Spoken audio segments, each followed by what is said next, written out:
Mindful meditation क्या होता है? हुमायूं और हुमायूं शब्दों में साम्य क्यों दिख रहा है कुछ कुछ? ये बताइए कि ग्लोबल साउथ से क्या समझते हैं? धर्म और अध्यात्म दोनों एक ही होता है या दोनों में अंतर होता है कुछ? इंडिजिनस पीपल से आप क्या समझते हैं?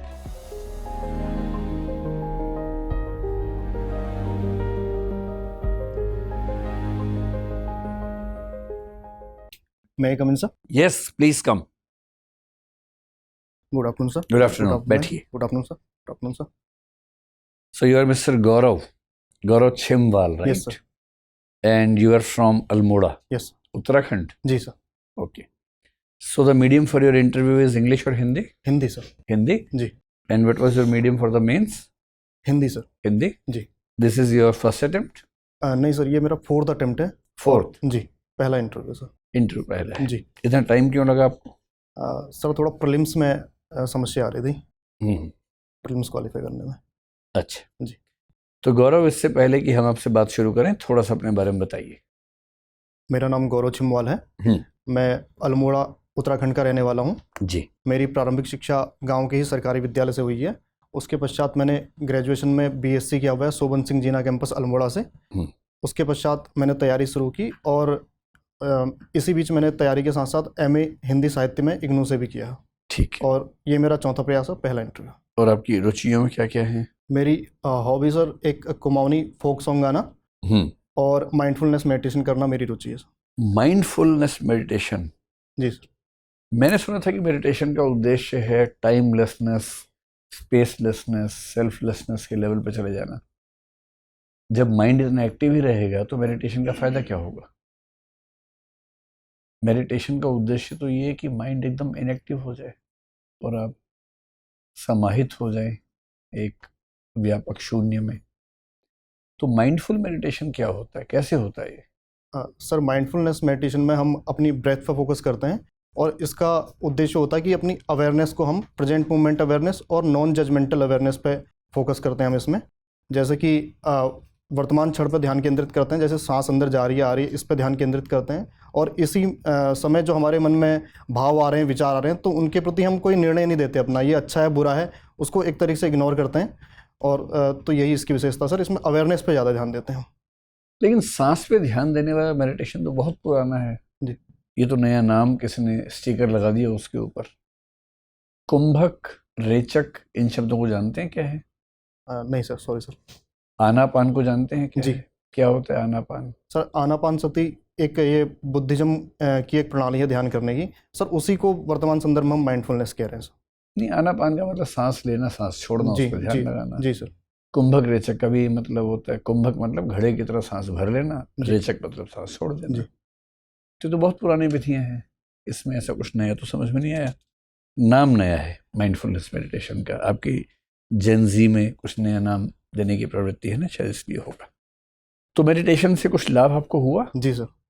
कभी ऐसा एहसास हुआ कि आप ईश्वर से एक हो गए उस अनुभूति में, सर जिसको मिस्टिसिज्म कहते हैं? सर ईश्वर से एक होने की अनुभूति तो नहीं हुई मुझे, लेकिन मेरे को ये महसूस होता है कि एक विचारहीन स्थिति में मैं चला जाता हूँ और जैसे कि उस समय अपने शरीर का भी ध्यान नहीं रहता है, बिल्कुल हल्कापन, एक जैसे कि किसी स्लेट पे कुछ लिखा था वो मिटा दिया हो, जैसे किसी ने, ऐसा अनुभव होता है सर। स्वामी विवेकानंद ने जिक्र किया था और भी कुछ लोगों ने किया कि ध्यान करते हुए वो अपने शरीर से अलग हो गए और दूर बैठ के अपने आप को, अपने शरीर को देख पा रहे थे।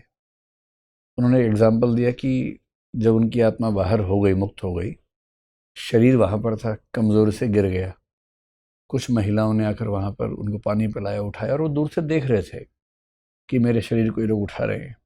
कभी ऐसा साक्षी भाव आपको हुआ कि आप अपने आप से मुक्त होकर खुद को देख पा रहे हैं? नहीं सर, ऐसा भाव नहीं हो सकता। ऐसा भाव जी। चलिए, तो गौरव, आप हिंदी साहित्य के विद्यार्थी हैं जी। कुमाऊं के हैं, तो बताइए कि भुवाली कहाँ है और इसका हिंदी साहित्य में क्या योगदान है? सर भवाली एक नैनीताल जिले में एक स्थान है और हिंदी साहित्य में इसका प्रयोग जैसे मन्नू भंडारी जी की एक रचना है, बादलों के माफ़ कीजिएगा सर, मैं रचना याद नहीं कर पा रहा हूँ। आप रचना का नाम भी गलत कह रहे हैं, लेखक का नाम भी गलत कह रहे हैं। Sorry sir. बादलों के घेरे कहानी है कृष्णा सोबती की। जी। क्या हुआ उस कहानी में? सर उसमें एक टीवी हॉस्पिटल में एक जो नायक हैं उसके, तो वो वहाँ उससे कुछ लिंक है सर उस कहानी का, सर मैं अभी याद नहीं कर पा रहा हूँ एग्जैक्ट। नहीं, फिर आप कोई और कहानी की बात कर रहे हैं। मन्नू भंडारी की भी एक कहानी है जी। थोड़ा सोच के बताना चाहेंगे फिर से? कोई बात नहीं। उत्तराखंड के कौन कौन हिंदी साहित्यकार हैं जो बहुत प्रसिद्ध हुए? सुमित्रा नंदन पंत जी। वो आपके अल्मोड़ा से ही थे? सर अल्मोड़ा के बगल वाला जिला एक बागेश्वर, वहाँ से थे वो। बागेश्वर से, जी। ठीक है। और मंगलेश डबराल जी ये टिहरी से संबंध रखते हैं। ठीक है। इसके अतिरिक्त सर लेखक भी कई हुए हैं वहाँ, जैसे शेखर जोशी जी और मनोहर श्याम जोशी जी, शैलेश मटियानी जी, ये प्रमुख लेखक हुए हैं। मनोहर श्याम जोशी को हिंदी साहित्य में उत्तराधुनिकता का प्रवर्तक माना जाता है। जी। उनके 3-4 उपन्यासों के नाम बता सकते हैं? जी सर, एक उनका उपन्यास है क्याप कसप और हरिया हरक्यूलिस की हैरानी, ये कक्का जी कहीन करके एक हमजाद भी है। जी। क्याप का मतलब क्या होता है? सर क्याप का मतलब होता है कि अजीब सा कुछ, ये कुमाऊनी भाषा का शब्द है। इसमें हम क्याप है वो जैसे कि अजीब सा कुछ जो हम आमतौर पे नहीं जानते, तो इस टाइप का कुछ है। अच्छा जी सर। गौरव, जी कुमायूं और हुमायूं शब्दों में साम्य क्यों दिख रहा है कुछ कुछ?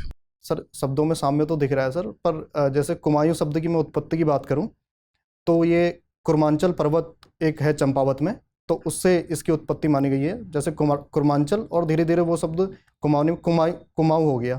और सर हुमायूं ये जैसे हम एक साम्य देख रहे हैं, लेकिन सर ऐसा कोई साम्य नहीं है। हुमायूं मुगल जो एक बादशाह रहे हैं, तो सर ऐसा कोई लिंक नहीं है। मतलब ये संयोग है? जी संयोग है सर। जी।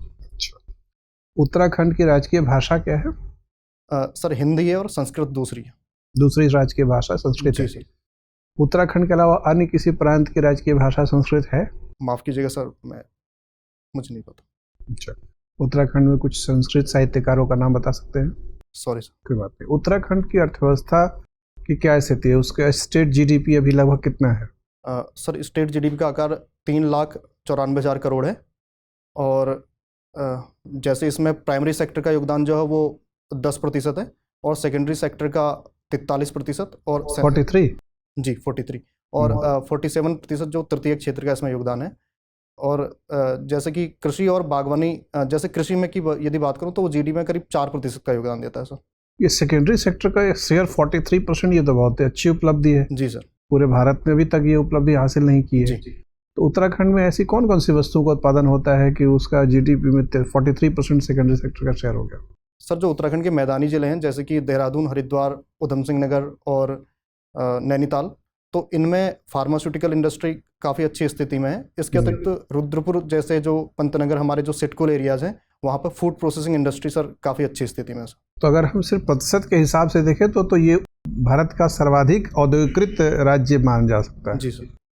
क्योंकि भारत में पूरी इंडस्ट्री का शेयर 30% से भी कम है। जी। और 43 है। तो ये उपलब्धि उत्तराखंड को यूपी से अलग होने के बाद हासिल हुई है या पहले से उद्योग वहाँ पर स्थापित थे? सर 2002 के आसपास सिटकुल की वहाँ पर स्थापना हुई, तो इसी के तत्वाधान में वहाँ पर औद्योगिक विकास ये देखा गया जब नारायण दत्त तिवारी जी वहाँ पर मुख्यमंत्री बने। सर उसके बाद मेजॉरिटी डेवलपमेंट बाद में हुई है।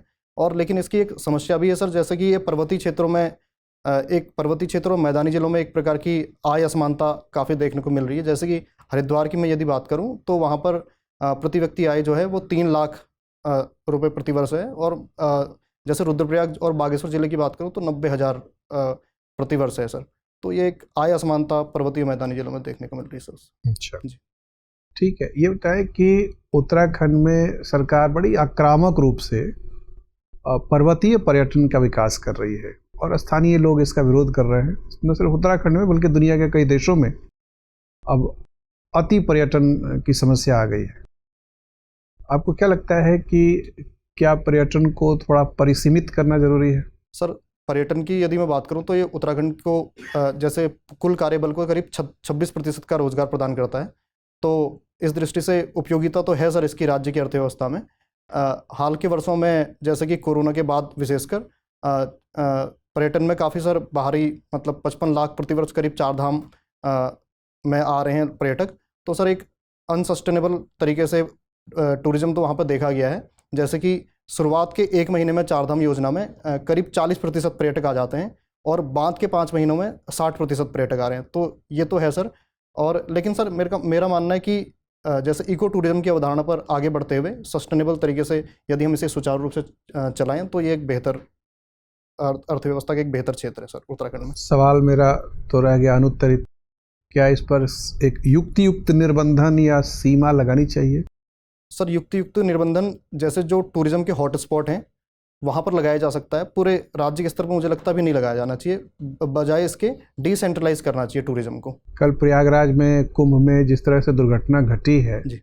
उससे भी बार बार लग रहा है कि कई बार टूरिज्म के नाम पर, रोजगार के नाम पर, अर्थव्यवस्था की प्रगति के नाम पर हम एक बहुत बड़ी भीड़ को आकर्षित करते हैं जिसका प्रबंधन मुश्किल हो जाता है। ऐसी दुर्घटनाएं सिर्फ भारत में नहीं हुई हैं, ऐसी दुर्घटनाएं इटली में भी हुई हैं, ऐसी दुर्घटनाएं बेल्जियम में भी हुई हैं और लोग वहाँ प्रोटेस्ट कर रहे हैं, वो कह रहे हैं कि अब हमें टूरिस्ट नहीं चाहिए। तो अगर जन दबाव हो तो क्या हमें इस तरह के विभिन्न मामलों में विश्व स्तर पर क्या रिस्ट्रिक्शन लगाना चाहिए? सर रिस्ट्रिक्शन जैसे सिटी बेस पे लगाया जा सकता है, जैसे नैनीताल की कैरिंग कैपेसिटी कितनी है तो उससे ज़्यादा उससे वाहन हम ऊपर ना आने दें, तो ऐसे सिटी पे लगाया जा सकता है सर, और उसको डिसेंट्रलाइज करके हम समस्या का समाधान कर सकते हैं सर। चलिए ठीक है, धन्यवाद। अच्छा, ये गौरव ये बताइए, धर्म और अध्यात्म दोनों एक ही होता है या दोनों में अंतर होता है कुछ? सर अंतर होता है सर। क्या होता है? एग्जाम्पल से शॉर्ट में समझाइए। जी सर, जैसे धर्म में हम किसी पारलौकिक सत्ता से एक जुड़ाव की बात करते हैं, और अध्यात्म सर स्वयं से आगे बढ़ने की प्रक्रिया, मतलब एक कुछ ऐसा कार्य करना जिससे आंतरिक शांति हो हमें। धर्म क्या हमेशा पारलौकिक शक्ति से जुड़ाव की ही बात करता है? सॉरी सर, मेरे तो धर्मनिरपेक्षता इस संदर्भ में क्या होगी? पारलौकिक शक्ति से जो जुड़ाव की कोशिश नहीं करता वो धर्मनिरपेक्ष है? नहीं सर, ऐसी बात नहीं है सर, सॉरी सर। अच्छा, गौरव आप उत्तराखंड से आते हैं और पहाड़ी राज्यों के बारे में कहा जाता है कि पहाड़ का पानी और पहाड़ की जवानी पहाड़ के काम नहीं आती। क्या संदर्भ है इसका, क्या मतलब है इसका? सर ये मुख्यतः पलायन के संदर्भ में कहा जाता है, क्योंकि पर्वतीय क्षेत्रों में जो विकासात्मक स्थिति काफ़ी कमज़ोर होने के चलते पलायन वहाँ से बहुत देखा जा रहा है। जैसे पलायन आयोग की रिपोर्ट की यदि मैं बात करूँ तो पिछले 10 सालों में वहाँ पर 16 लाख लोग मैदानी क्षेत्रों की ओर पलायित कर गए हैं। तो सर इस संदर्भ में कहा जाता है सर। तो कि ये पलायन क्यों होता है? सर जैसे शिक्षा, स्वास्थ्य की स्थितियों का कमज़ोर होना पर्वतीय क्षेत्रों में, और आर्थिक गतिविधियां जैसे कुटीर उद्योग, कृषि, बागवानी, ये इतनी अच्छी स्थिति में नहीं है पर्वतीय क्षेत्रों में। क्या स्थिति ये अभी भी जस की तस बनी हुई है या इसमें और सुधार हुआ है या और पहले से खराब हो गई है? सर राज्य निर्माण के बाद जैसे कुछ हमने बहुत अच्छे कार्य किए हैं, जैसे शिक्षा, स्वास्थ्य के क्षेत्र में काफ़ी अच्छी प्रगति देखने को मिली है। यदि मैं आसपास के जो राज्य हैं उनसे तुलना करूं तो हम साक्षरता में 78% साक्षरता हमारी, तो ये काफ़ी अच्छी स्थिति है। इसी प्रकार MMR, IMR के मानकों पर भी हमने काफ़ी अच्छा काम किया है। हालांकि सर जैसे कृषि तथा बागवानी के क्षेत्र में हम उतना ध्यान नहीं दे पाए जितना देना चाहिए था, तो सर इस संदर्भ में ये पलायन की समस्या और विकट हुई उधर पे। MMR क्या होता है? Sir maternal mortality rate. कैसे कैलकुलेट किया जाता है? ये प्रसव के दौरान जो माताओं की मृत्यु हो जाती है उनकी संख्या, और 1 लाख प्रति जन्मों के। तो प्रसव के दौरान ही जितनी माताओं की मृत्यु हुई या उसके लिए कोई टाइम रेंज लिया गया है? और माफ़ कीजिएगा सर, शायद टाइम रेंज लिया गया सर। क्या है टाइम रेंज? माफ़ कीजिएगा सर। अच्छा, वो पर्वतीय क्षेत्रों में खासतौर पर लद्दाख में जल के संरक्षण के लिए एक व्यक्ति बहुत सक्रिय हैं, सोनम वांगचुक, नाम सुना होगा आपने जी। आइस स्तूपा का कंसेप्ट लेकर काफ़ी दिनों से हुआ है। क्या होता है ये आइस स्तूपा और किस प्रकार ये जल संरक्षण में अपनी भूमिका निभाता है? इसका फिजिक्स क्या है? क्योंकि आपने BA से भी किया हुआ है, तो क्या है इसका साइंस? सॉरी सर, मैं इससे अवगत नहीं हूँ सर। आइस स्तूपा का नाम सुना है आपने? नहीं सर। आइस स्तूपा का नाम नहीं सुना आपने? नहीं। अच्छा, तीसरा ध्रुव क्या होता है? जैसे 2 ध्रुव तो हम लोग पृथ्वी के बारे में जानते हैं, उत्तरी ध्रुव और दक्षिणी ध्रुव। तीसरा ध्रुव क्या होता है? सर थर्ड पोल हम ये हिंदुकुश श्रेणी को कहते हैं, जैसे हिंदुकुश को कहते हैं? हिमालय, हिंदुकुश हिमालय वाली रेंज को। तो ये दोनों एक ही रेंज है? नहीं सर, एक रेंज नहीं है सर। हाँ। पर हिंदुकुश से ही एक ऐसे ही हिमालय इधर नीचे को आता है सर। अच्छा जी। तो सर ये ग्लेशियर के संदर्भ में कहा जाता है सर, ग्लेशियर काफ़ी है इधर पे, तो इस वजह से थर्ड पोल कहा जाता है। तो थर्ड पोल का हिस्सा उत्तराखंड है? जी सर, ग्लेशियर्स काफ़ी हैं यहाँ पे। अच्छा, उसमें एक रिपोर्ट बता रही है कि बाकी धरती जिस रफ्तार से गर्म हो रही है ग्लोबल वार्मिंग के कारण, उसकी तुलना में तीसरा ध्रुव और तेजी से गर्म हो रहा है। क्या कारण है इसका? सॉरी सर, मैं अवगत नहीं। अच्छा, अगर तेजी से गर्म हो रहा है तो इसका क्या प्रभाव पड़ सकता है आने वाले टाइम में? सर एक तो ग्लेशियर बहुत तेज़ी से मेल्ट होंगे, तो इससे एक जो स्वच्छ पानी की कमी पूरे गंगा प्लेन में हो सकती है। और दूसरा जो ग्लोफ की समस्या है वो उत्पन्न हो सकती है सर, और आपदाओं की बारंबारता, संपत्ति को नुकसान। कौन कौन सी आपदाएं आ सकती हैं वहाँ? सर जैसे इससे बाढ़ की समस्या उत्पन्न हो सकती है और लैंडस्लाइड की समस्या उत्पन्न हो सकती है सर। कुमायूं हिमालय के कुछ ग्लेशियर्स का नाम बता सकते हैं आप? जी sir, Milam glacier, sir Kumaon की बतानी है ना? हाँ जी, मिलम ग्लेशियर को याद कर पाओ। पिंडारी ग्लेशियर एक और है। अच्छा, अगर किसी व्यक्ति को दिल्ली से छोटा चार धाम की यात्रा करनी हो तो उसे कौन सा रूट अपनाना चाहिए? कौन कौन से स्थान इसमें इंक्लूड किए जाते हैं और कौन सा रास्ता लिया जाना चाहिए? इसमें सर गंगोत्री, यमुनोत्री और बद्रीनाथ और केदारनाथ धाम शामिल हैं।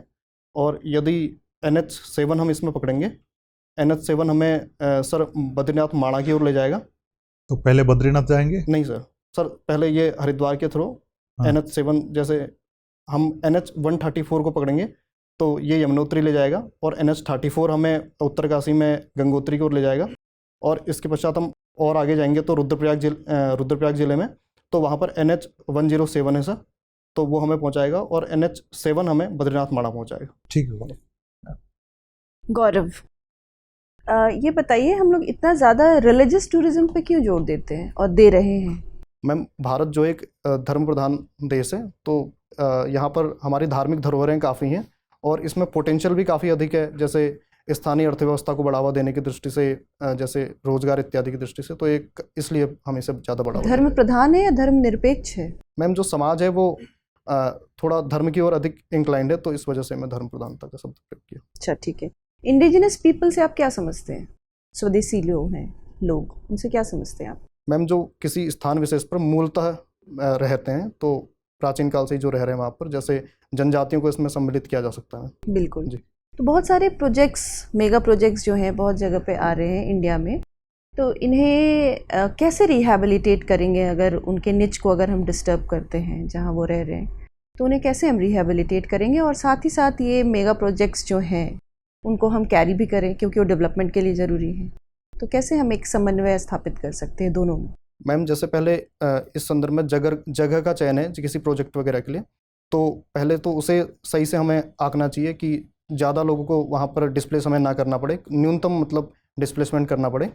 और यदि इस संदर्भ में डिस्प्लेसमेंट करना ज़रूरी है तो उनको एक अलग स्थान आवंटित करके और उनकी स्थायी आजीविका सुनिश्चित करके मैम हमें कुछ प्रोजेक्ट्स का नाम आप बता सकते हैं? मेगा प्रोजेक्ट्स जो मैंने मेंशन किया, उसमें से कोई एक आध प्रोजेक्ट का नाम आप बता सकते हैं? एक तो रिवर लिंकिंग प्रोग्राम जो चल रहा है, कार निकोबार में आ रहा है, जी जी, है ना? मेगा प्रोजेक्ट है ये, जो कि 70,000 करोड़ का प्रोजेक्ट है।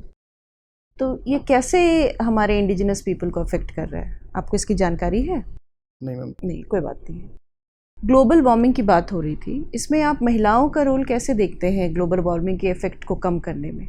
मैम, एक इको फेमिनिज्म की अवधारणा है जिसमें जो ये मानती है कि जो महिलाएं हैं वो प्रकृति से अधिक साहचर्य महसूस करती हैं और वो इस तरह पर्यावरण संरक्षण इत्यादि की गतिविधियों में अधिक जो है भागीदारी निभा सकती हैं बेहतर तरीके से। तो जैसे कौन सी भागीदारी? जैसे मैम चिपको मूवमेंट में देखा हमने, जैसे जो गौरा देवी इत्यादि महिलाएं थी स्थानीय स्तर की, तो उनने पहाड़ों को कटने, मतलब वृक्षों को कटने से रोका। और इसी तरह नर्मदा बचाओ आंदोलन में भी जैसे मेधा पाटकर जी की हम भूमिका देखते हैं, तो इस तरह वे बेहतर।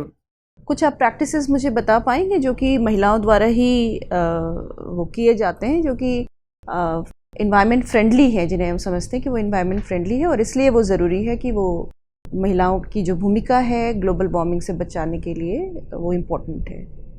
मैम, एक तो भारत पितृसत्तात्मक समाज है, तो उसमें जो घर का कार्य इत्यादि हम करते हैं तो उसमें महिलाओं की भूमिका होती है, तो यदि वो स्वच्छ ईंधन का इसमें प्रयोग करें तो इस तरीके से कर सकती हैं।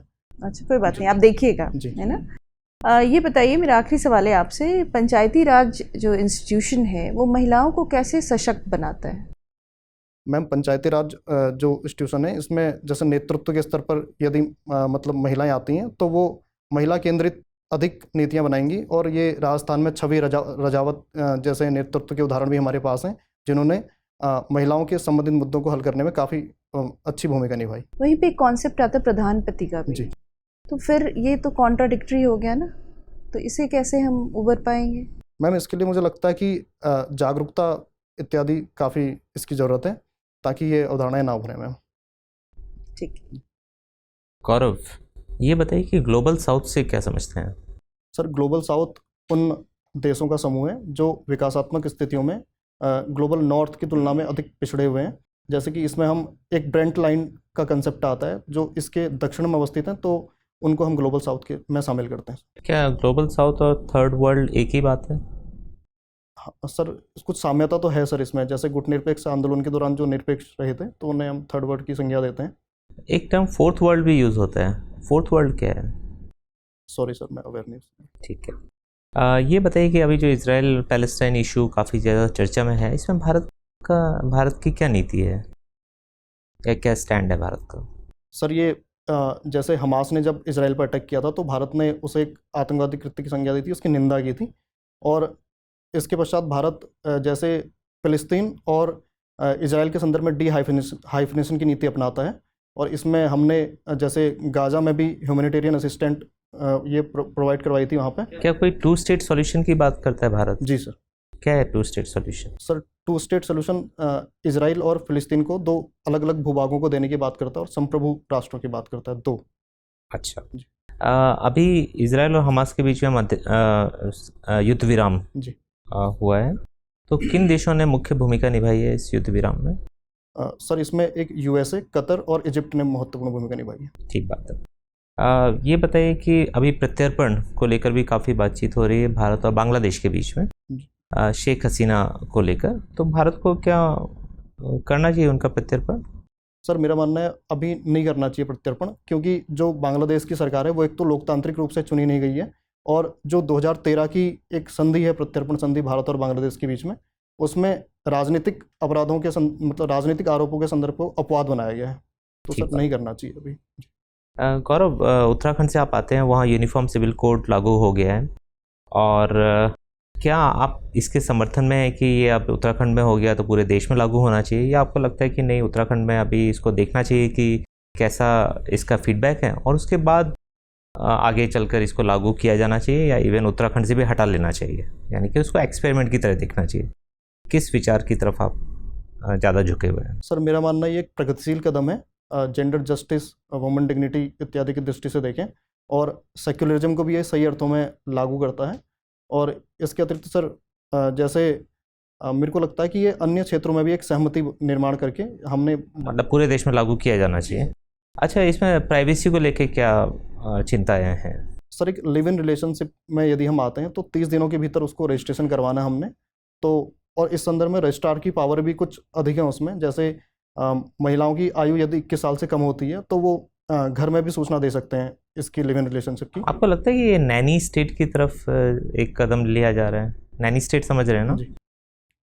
सर मेरा मानना है कि जिस तरीके से आजकल जो ट्रेंड आ रहे हैं, जैसे कि लिव इन रिलेशनशिप में महिलाओं के साथ जो दुर्व्यवहार किया जा रहा है, तो सर उसे रोकने की दृष्टि से सर ये काफ़ी सही कदम है सर। ठीक है, बस आखिरी सवाल आपसे ये है कि अभी ऑक्सफोर्ड डिक्शनरी ने कहा कि ब्रेन रॉट, BRAIN ब्रेन, और ROT रॉट उनका वर्ड ऑफ द ईयर है 2024 का।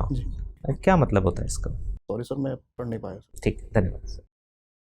गौरव, ये बताइए, आप हिंदी साहित्य के विद्यार्थी हैं, आजकल वेब सीरीज़ का, फिल्मों का, व्लॉगिंग जैसे एक विधा है, इन सब का जैसा क्रेज़ है, पॉडकास्ट का भी, क्या सही समय आ गया कि इन सबको भी हिंदी साहित्य के पाठ्यक्रम में शामिल कर लिया जाए?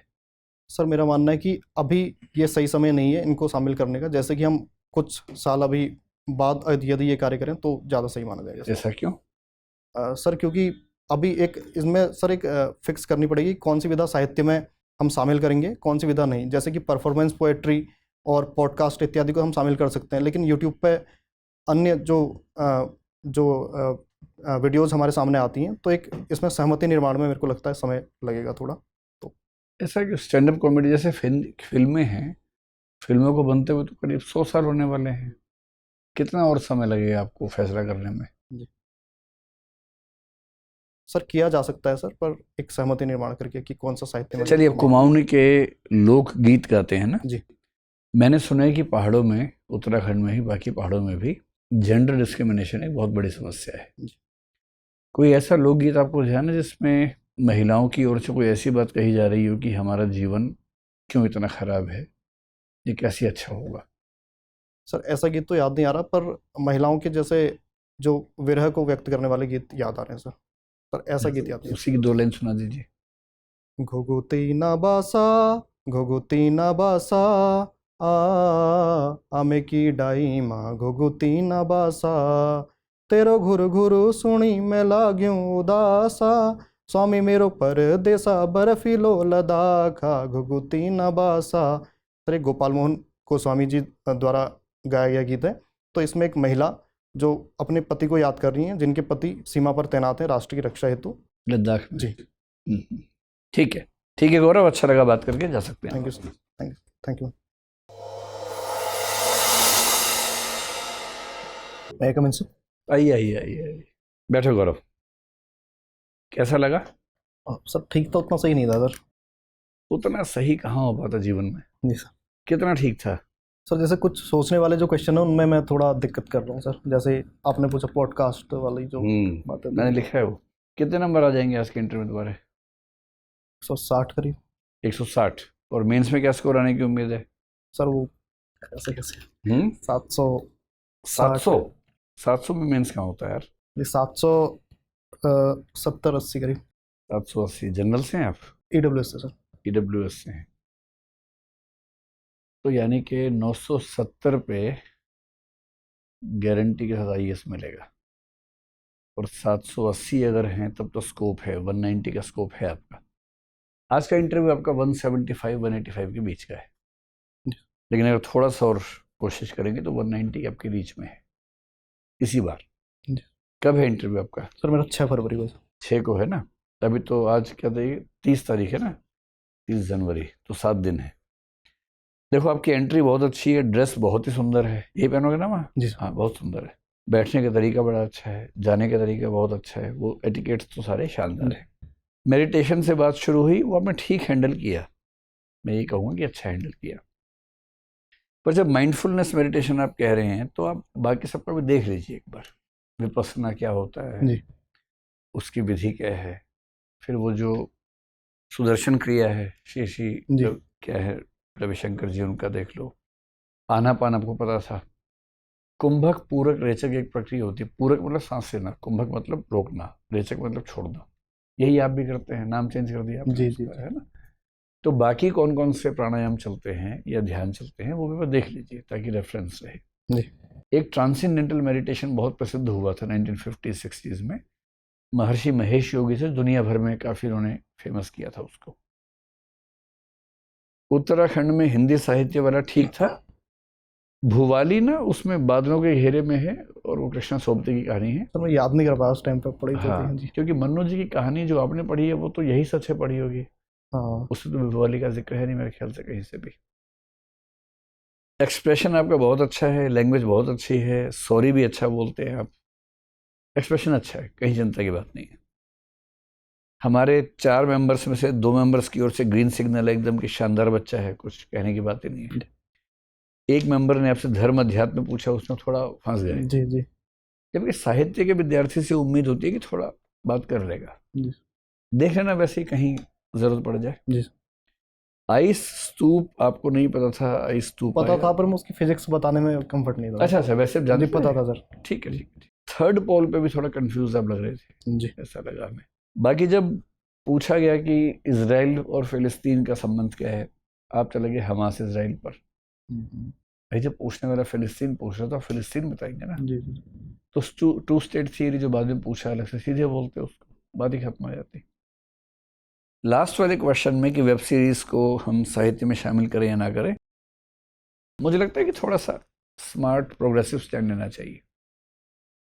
आपको एक सर मेरा ख्याल है कि हमें हिंदी साहित्य की जो पाठ्यक्रम समितियां हैं उन्हें इस पर विचार करना चाहिए, और क्योंकि साहित्य नए रूपों में आ रहा है तो नई विधाएं होनी चाहिए, तो कुछ कसौटियां तैयार करके उन विधाओं को शामिल करना बेहतर होगा। प्रोग्रेसिव रहो, क्यों पीछे हटना है। स्टैंड अप कॉमेडी भी होना चाहिए विधा के रूप में, क्या परेशानी है।